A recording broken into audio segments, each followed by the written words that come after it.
Ladies and gentlemen of the internet, it's me, Nicholas Cooney. It's been a long time since I've done a video proper, and this video I actually recorded all the way back in November before I was even 29, and I've been trying to put it out forever. This is kind of what stopped spooky stuff in its tracks. So I do have the recording, and you will hear what I recorded back in November. It was done in 2 different takes, like a week or so apart. Yeah, I'm aware that this intro destroys any immersion, but at this point, if you're living in the current year and you're still into 2010's Creepypastas, you're aware they're not real. Like, this is just for fun. That was the whole point.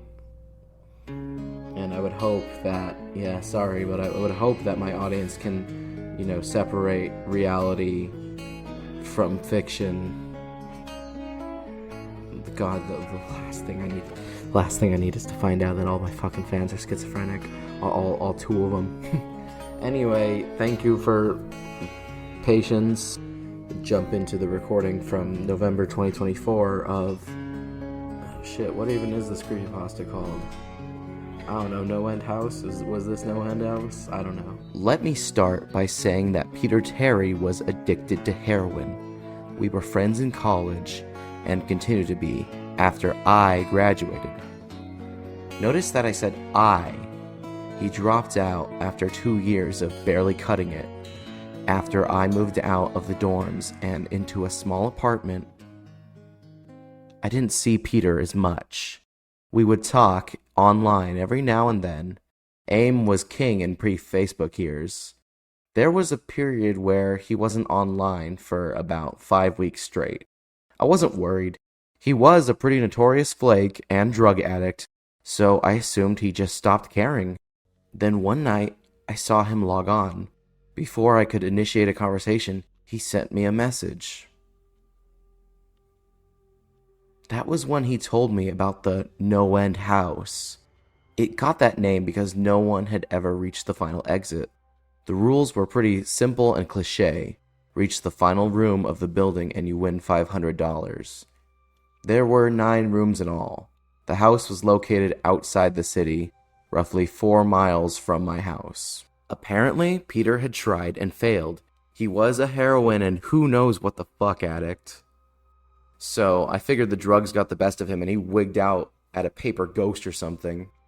He told me it would be too much for anyone, that it was unnatural. I didn't believe him. I told him I would check it out the next night, and no matter how hard he tried to convince me otherwise, $500 sounded too good to be true. I had to go. I set out the following night. When I arrived, I immediately noticed something strange about the building. Have you ever seen or read something that shouldn't be scary, but for some reason a chill crawls up your spine? I walked toward the building, and the feeling of uneasiness only intensified as I opened the front door. My heart slowed, and I let a relieved sigh leave me as I entered. The room looked like a normal hotel lobby, decorated for Halloween. A sign was posted in front of a worker. It read, "Room 1 this way, 8 more follow. Reach the end and you win." I chuckled and made my way to the first door. The first area was almost laughable. The decor resembled the Halloween aisle of a Kmart, complete with sheet ghosts and animatronic zombies that gave a static growl when you passed by. At the far end was an exit. It was the only door besides the one I entered through. I brushed through the fake spiderwebs and headed for the second room. I was greeted by fog as I opened the door to room 2. The room definitely upped the ante in terms of technology. Not only was there a fog machine, but a bat hung from the ceiling and flew in a circle. Scary. They seemed to have a Halloween soundtrack that one would find in a 99-cent store on loop somewhere in the room. I didn't see a stereo, but I guess they must have used a PA system. I stepped over a few toy rats that wheeled around and walked with a puffed chest across to the next area. I reached for the doorknob and my heart sank to my knees. I did not want to open that door. A feeling of dread hit me so hard I could barely even think. Logic overtook me after a few terrified moments, and I shook it off and entered the next room. Room 3 is when things began to change. On the surface, it looked like a normal room. There was a chair in the middle of the wood-paneled floor. A single lamp in the corner did a poor job of lighting the area, casting a few shadows across the floor and walls. That was the problem. Shadows. Plural. With the exception of the chairs, there were others. I had barely walked in the door and I was already terrified. It was at that moment that I knew something wasn't right. I didn't even think as I automatically tried to open the door I came through. It was locked from the other side. That set me off. Was someone locking the doors as I progressed? There was no way. I would have heard them. Was it a mechanical lock that set automatically? Maybe, but I was too scared to really think. I turned back to the room, and the shadows were gone. The chair's shadow remained, but the others were gone. I slowly began to walk. I used to hallucinate when I was a kid, so I wrote off the shadows as a figment of my imagination. I began to feel better as I made it to the halfway point of the room. I looked down as I took my steps, and that's when I saw it. Or didn't see it. My shadow wasn't there. I didn't have time to scream. I ran as fast as I could to the other door and flung myself without thinking into the room beyond. The fourth room was possibly the most disturbing. As I closed the door, all light seemed to be sucked out and put back into the previous room. I stood there, surrounded by darkness, not able to move.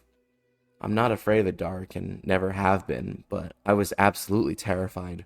All sight had left me. I held my hand in front of my face, and if I didn't know what I was doing, I would never have been able to tell. Darkness doesn't describe it. I couldn't hear anything. It was dead silence. When you're in a soundproof room, you can still hear yourself breathing. You can hear yourself being alive. I couldn't. I began to stumble forward after a few moments, my rapidly beating heart the only thing I could feel. There was no door in sight. I wasn't even sure there was one this time. Silence was then broken by a low hum. I felt something behind me. I spun around wildly but could barely even see my nose. I knew it was there, though. Regardless of how dark it was, I knew something was there. The hum grew louder, closer. It seemed to surround me, but I knew whatever was causing the noise was in front of me, inching closer. I took a step back. I had never felt that kind of fear. I can't really describe true fear. I wasn't even scared I was going to die.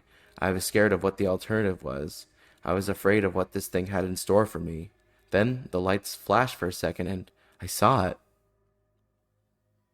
Nothing. I saw nothing, and I know I saw nothing there. The room was again plunged into darkness and the hum became a wild screech. I screamed in protest. I couldn't hear this goddamn sound for another minute. I ran backwards, away from the noise, and fumbled for the door handle.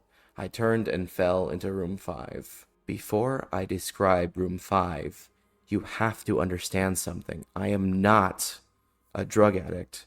I have had no history of drug abuse or any sort of psychosis short of the childhood hallucinations I mentioned earlier, and those were only when I was really tired or just waking up.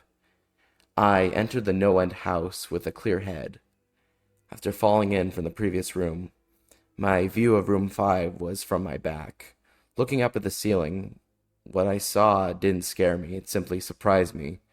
Trees had grown into the room and towered above my head. The ceilings in this room were taller than the others, which made me think I was in the center of the house. I got up off the floor, dusted myself off, and took a look around. It was definitely the biggest room of them all. I couldn't even see the door from where I was. Various brush and trees must have blocked my line of sight with the exit. Up to this point, I figured the rooms were going to get scarier, but this was a paradise compared to the last room. I also assumed whatever was in room 4 stayed back there. I was incredibly wrong. As I made my way deeper into the room, I began to hear what one would hear if they were in a forest. Chirping bugs and the occasional flap of birds seemed to be my only company. That was the thing that bothered me the most. I heard the bugs and other animals, but I didn't see any of them. I began to wonder how big this house was. From the outside, when I walked up to it, it looked like a regular house. It was definitely on the bigger side, but there was almost an entire forest in here. The canopy covered my view of the ceiling, but I assumed it was still there, however high it was. I couldn't see any walls either. The only way I knew I was still inside was that the floor matched the other rooms with standard dark wood paneling. I kept walking, hoping that the next tree I passed would reveal the door. After a few moments of walking, I felt a mosquito fly onto my arm. I shook it off and kept going. A second later, I felt about 10 more land all over my skin. I felt them crawl up and down my arms and legs, and a few made their way across my face. I flailed wildly to get them all off, but they just kept crawling. I looked down and let out a muffled scream. More of a whimper, to be honest. I didn't see a single bug. Not one bug was on me, but I could feel them crawl. I heard them fly by my face and sting my skin, but I couldn't see a single one. I dropped to the ground and began to roll wildly. I was desperate. I hated bugs, especially ones I couldn't see or touch, but these bugs could touch me, and they were everywhere. I began to crawl. I had no idea where I was going. The entrance was nowhere in sight, and I still hadn't even seen the exit. So I just crawled, my skin wriggling with the presence of those phantom bugs. After what seemed like hours, I found the door. I grabbed the nearest tree and propped myself up, mindlessly slapping my arms and legs to no avail. I tried to run, but I couldn't. My body was exhausted from crawling and dealing with whatever that was on me. I took a few shaky steps to the door, grabbing each tree on the way for support. It was only a few feet away when I heard it, the low hum from before. It was coming from the next room, and it was deeper. I could almost feel it inside. I could almost feel it inside my body, like when you stand next to an amp at a concert. The feeling of the bugs on me lessened as the hum grew louder. As I placed my hand on the doorknob, the bugs were completely gone, but I couldn't bring myself to turn the knob. I knew that if I let go, the bugs would return, and there was no way I would make it back to room 4. I just stood there, my head pressed against the door marked 6, and my hand shakily grasping the knob. The hum was so loud, I couldn't even hear myself pretend to think. There was nothing I could do but move on. Room 6 was next, and room 6 was hell. I closed the door behind me, my eyes held shut and my ears ringing. The hum was surrounding me. As the door clicked into place, the hum was gone. I opened my eyes in surprise, and the door I had shut was gone. It was just a wall now. I looked around in shock. The room was identical to room 3. The same chair and lamp, but with the correct amount of shadows this time. The only real difference was that there was no exit door, and the one I came in through was gone. As I said before, I had no previous issues in terms of mental instability, but at that moment, I fell into what I now know was insanity. I didn't scream. I didn't make a sound. At first, I scratched softly. The wall was tough, but I knew the door was there somewhere. I just knew it was. I scratched it where the doorknob was. I clawed at the wall frantically with both hands, my nails being filed down to the skin against the wood. I fell silently to my knees. The only sound in the room, the incessant scratching against the wall. I knew it was there. The door was there.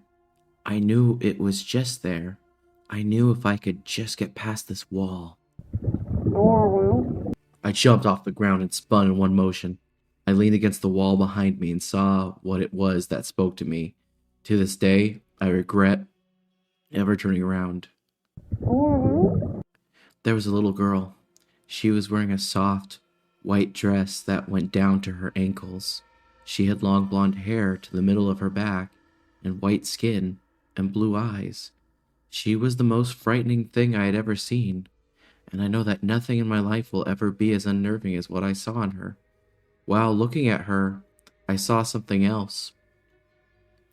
Where she stood, I saw what looked like a man's body, only larger than normal and covered in hair.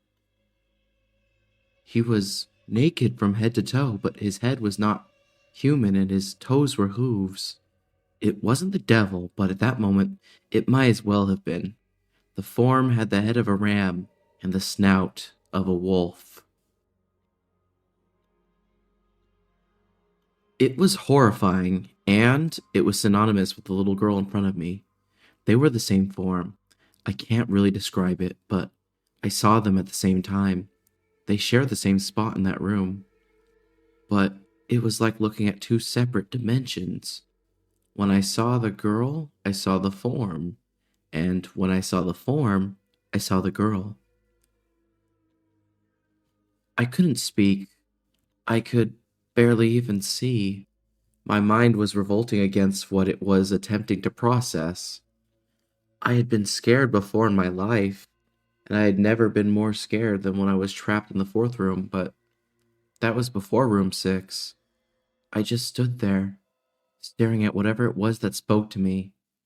There was no exit. I was trapped here with it, and then it spoke again.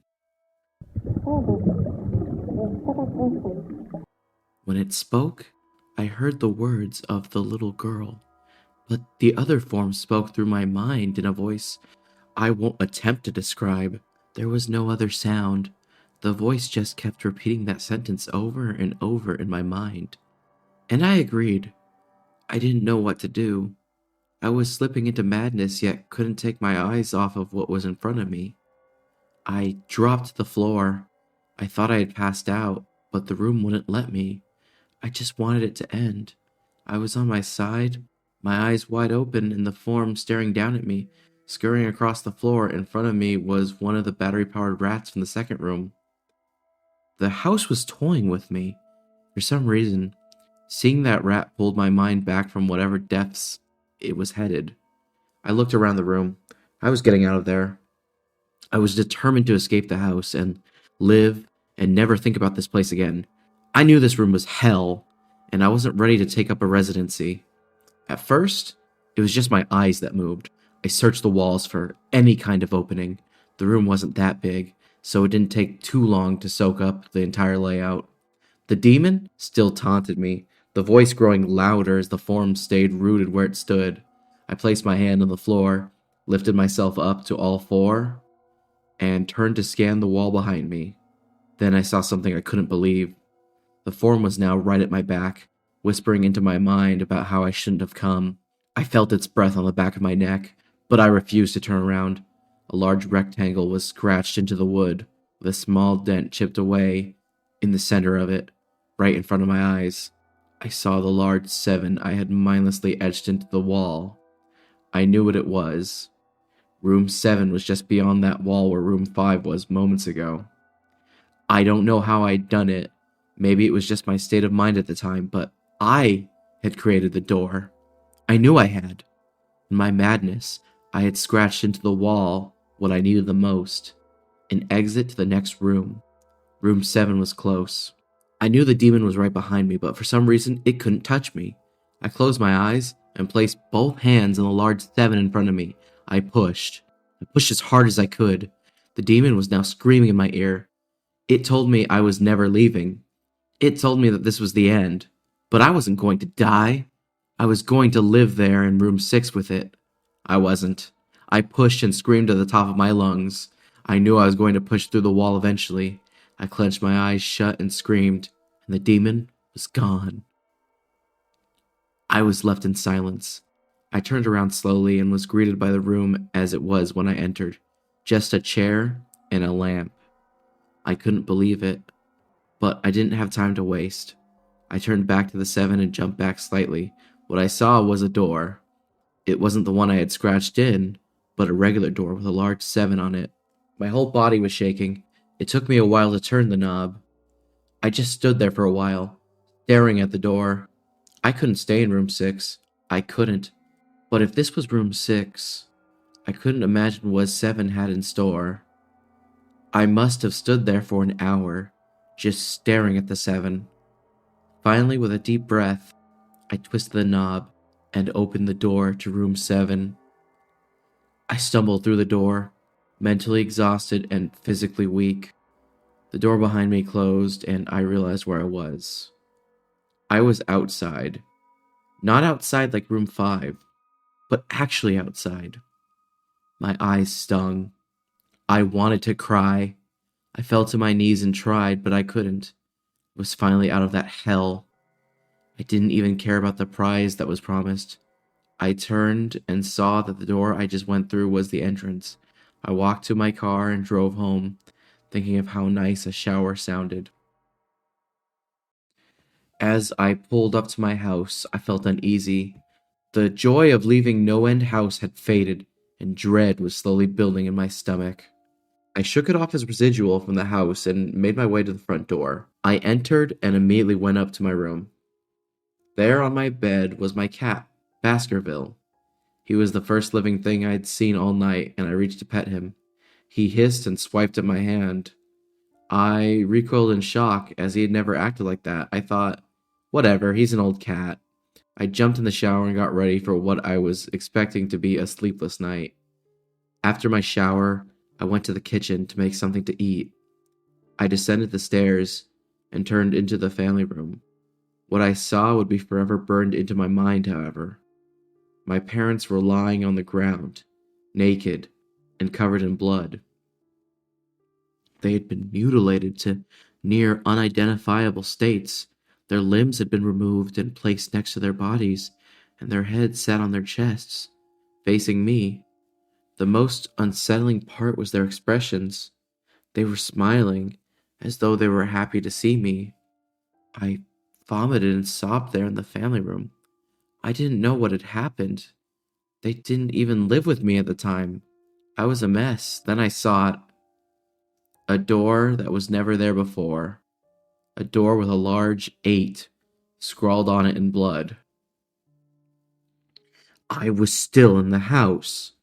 I was standing in my family room, but I was in room 7. The faces of my parents smiled wider as I realized this. They weren't my parents. They couldn't be, but they looked exactly like them. The door marked 8 was across the room, behind the mutilated bodies in front of me. I knew I had to move on, but at that moment, I gave up. The smiling faces tore into my mind. They grounded me where I stood. I vomited again and nearly collapsed. Then the hum returned. It was louder than ever, and it filled the house and shook the walls. The hum compelled me forward. I began to move slowly, making my way closer to the door and the bodies. I could barely stand, let alone walk. And the closer I got to my parents, the closer I came to suicide. The walls were now shaking so hard, it seemed as though they were going to crumble. But still, the faces smiled at me. As I inched closer, their eyes followed me. I was now between the two bodies, a few feet away from the door. The dismembered hands clawed their way across the carpet towards me, all while the faces continued to stare. New terror washed over me, and I walked faster. I didn't want to hear them speak. I didn't want the voices to match those of my parents. They began to open their mouths, and the hands were inches away from my feet. In a dash of desperation, I lunged toward the door, threw it open, and slammed it behind me. Room 8. I was done. After what I had just experienced, I knew there wasn't anything else this fucking house could throw at me that I couldn't live through. There was nothing short of the fires of hell that I wasn't ready for. Unfortunately, I underestimated the abilities of NoEnd House. Unfortunately, things got more disturbing, more terrifying, and more unspeakable in Room 8. I still have trouble believing what I saw in Room 8. Again, the room was a carbon copy of Rooms 3 and 6, but sitting in the usually empty chair was a man. After a few seconds of disbelief, my mind finally accepted the fact that the man sitting in the chair was me. Not someone who looked like me. It was David Williams. I walked closer. I had to get a better look, even though I was sure of it. He looked up at me, and I noticed tears in his eyes. Please, please don't do it. Please don't hurt me. Please, please don't do it. Please don't hurt me. What? I asked. Who are you? I'm not going to hurt you. Yes, you are. He was sobbing now. You're going to hurt me. I don't want you to. He sat in the chair with his legs up and began rocking back and forth. It was actually pretty pathetic looking, especially since he was me, identical in every way. Listen, who are you? I was now only a few feet from my doppelganger. It was the weirdest experience yet, standing there talking to myself. I wasn't scared, but I would be soon. Why are you? You're going to hurt me. You're going to hurt me. If you want to leave, you're going to hurt me. Why are you saying this? Just calm down, all right? Let's try and figure this. And then I saw it. The David sitting down was wearing the same clothes as me, except for a small red patch on his shirt embroidered with the number 9. You're going to hurt me. You're going to hurt me. Don't, please. You're going to hurt me. My eyes didn't leave that small number on his chest. I knew exactly what it was. The first few doors were plain and simple, but after a while, they got a little more ambiguous. 7 was scratched into the wall, but by my own hands. 8 was marked in blood above the bodies of my parents, but 9? This number was on a person, a living person. Worse still, it was on a person that looked exactly like me. David? I had to ask. Yes. You're going to hurt me. You're going to hurt me. He continued to sob and rock. He answered to David. He was me, right down to the voice, but that 9. I paced around for a few minutes while he sobbed in his chair. The room had no door, and, similarly to room 6, the door I came through was gone. For some reason, I assumed that scratching would get me nowhere this time. I studied the walls and floor around the chair, sticking my head underneath and seeing if anything was below. Unfortunately, there was. Below the chair was a knife. Attached was a tag that read, "To David, from management." The feeling in my stomach as I read that tag was something sinister. I felt like throwing up. The last thing I wanted to do was remove that knife from under that chair. The other David was still sobbing uncontrollably. My mind was spinning into an attic of unanswerable questions. Who put this here? And how did they get my name? Not to mention the fact that as I knelt on the cold wood floor, I also sat in that chair, sobbing in protest of being hurt by myself. It was all too much to process. The room and the management had been playing with me this whole time. My thoughts for some reason turned to Peter and whether or not he got this far. If he did, if he met a Peter Terry sobbing in this very chair, rocking back and forth, I shook those thoughts out of my head. They didn't matter. I took the knife from under the chair and immediately the other David went quiet. David, he said in my voice, what do you think you're going to do? I lifted myself from the ground and clenched the knife in my hand. I'm going to get out of here. David was still sitting in the chair, though he was very calm now. He looked up at me with a slight grin. I couldn't tell if he was going to laugh or strangle me. Slowly, he got up from the chair and stood facing me. It was uncanny. His height and even the way he stood matched mine. I felt the rubber hilt of the knife in my hand and gripped it tighter. I don't know what I was planning on doing with it, but I had a feeling I was going to need it. Now. His voice was slightly deeper than my own. I'm going to hurt you. And I'm going to keep you here. I didn't respond. I just lunged and tackled him to the ground. I mounted him and looked down, knife poised and ready. He looked up at me, terrified. It was like I was looking in a mirror, then the hum returned low and distant, though I still felt it deep in my body. David looked up at me as I looked down at myself. The hum was getting louder, and I felt something inside me snap. With one motion, I slammed the knife into the patch on his chest and ripped down. Blackness fell in the room, and I was falling. The darkness around me was like nothing I had experienced up to that point. Room 4 was dark, but it didn't come close to what was completely engulfing me. I wasn't even sure if I was falling after a while. I felt weightless, covered in dark. Then, a deep sadness came over me. I felt lost, depressed, and suicidal. The sight of my parents entered my mind. I knew it wasn't real, but I had seen it, and the mind has trouble differentiating between what is real and what isn't. Sadness only deepened. I was in room 9 for what seemed like days, the final room, and that's exactly what it was, the end. NoEnd house had an end, and I had reached it. At that moment, I gave up. I knew I would be in that in-between state forever, accompanied by nothing but darkness. Not even the hum was there to keep me sane. I had lost all senses. I couldn't feel myself. I couldn't hear anything. Sight was completely useless here. I searched for a taste in my mouth and found nothing.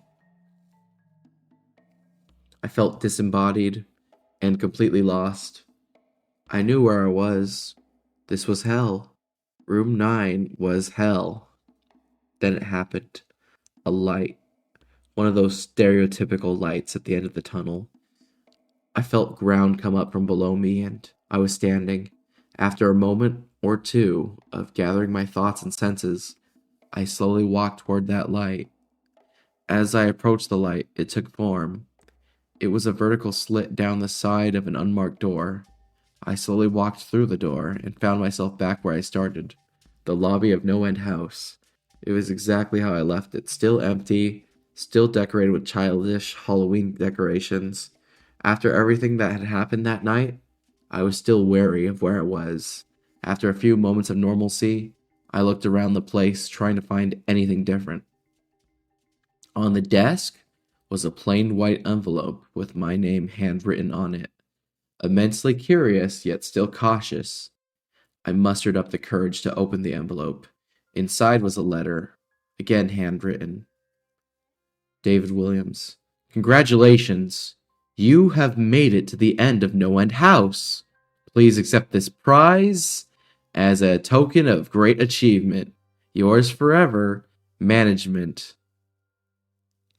With the letter were 5 $100 bills. I couldn't stop laughing. I laughed for what seemed like hours. I laughed as I walked out to my car and laughed as I drove home. I laughed as I pulled into my driveway. I laughed as I opened my front door to my house, and as I saw the small 10 etched into the wood.